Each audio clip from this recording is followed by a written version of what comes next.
for a portfolio landlord, the requirement to improve EPC is obviously an additional task and cost.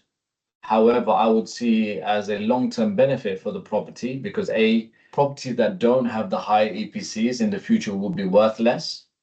They'll be harder to mortgage and they'll be less attractive to buyers. So although it's a challenge of something I need to do, I get the new EPC, maybe do some works, I broadly see it as more of a benefit long term because it's going to protect the asset value. It'll be easier to mortgage, as I mentioned, and ultimately it's better for the environment and the planet.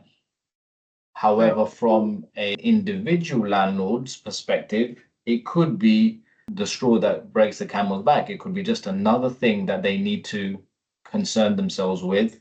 Remember, this landlord probably has a day job, has a 9 to 5, has a business, and has a property on the side. For him, it's an extra problem to deal with. He may not have the expertise to get the works done or know who to go to get the EPC checked, who to trust, what workmen or contractors to use to improve the property, etc. So for them, they might feel like it's just an additional job and burden.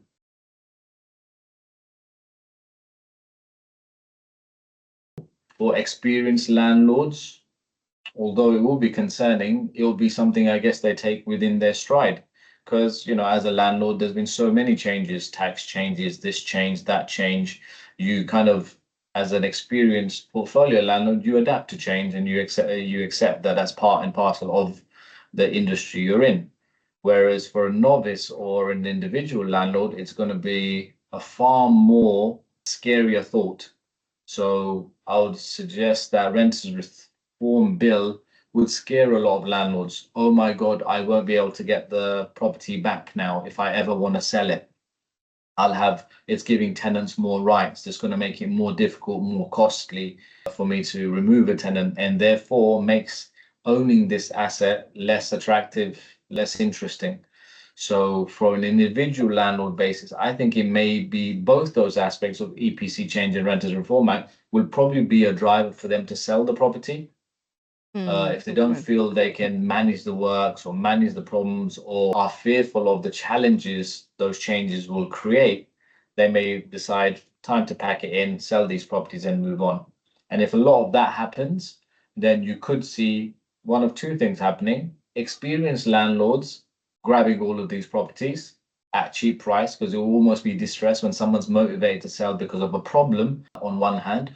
On the other hand, if a large volume of individual landlords flood their properties into the market, the price will fall naturally. My honest opinion is that unless you're an expert in this field, it's not a market for individual stroke novice landlords. It's not that lucrative actually because of the incremental changes in tax laws over the years with higher interest rates, with all this other regulation coming in, and we're a Labour government. Labour government's not pro landlords. So you can expect more changes that will impact landlords for the worse rather than better.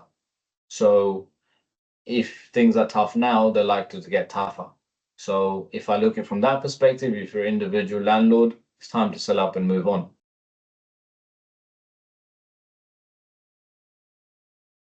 If you want to maximize your yields, you have to buy right and you have to have the right guidance from experts in the market. So if you do go to an entity like Caridon Estates, they will find you properties off market, high yielding, therefore maximizing your return.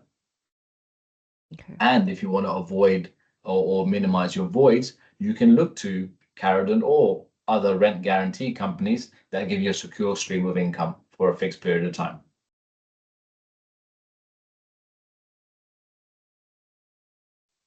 Honestly, you should give your HMO properties to companies that are experts in the regulation and management of HMOs because it is a specialist area.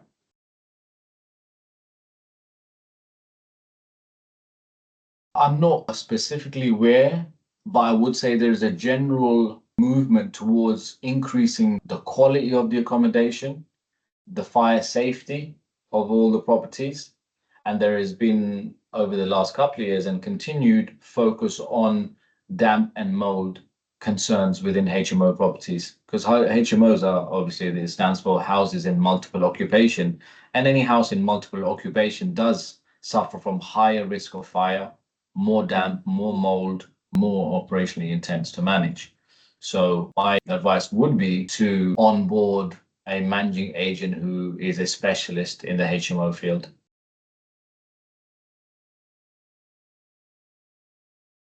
From my perspective, there's no debate. You should keep your properties in a limited company structure. I would ask them to seek their accountant's advice, but there are various mechanisms that allow you to restructure ownership of a property from personal name to a limited company, but you would have to get further specific advice from your accountant or tax advisors. But it is generally more tax efficient to hold assets in a limited company rather than your personal name. And from my personal experience, it's quite inefficient to hold properties in your personal name under current tax regimes.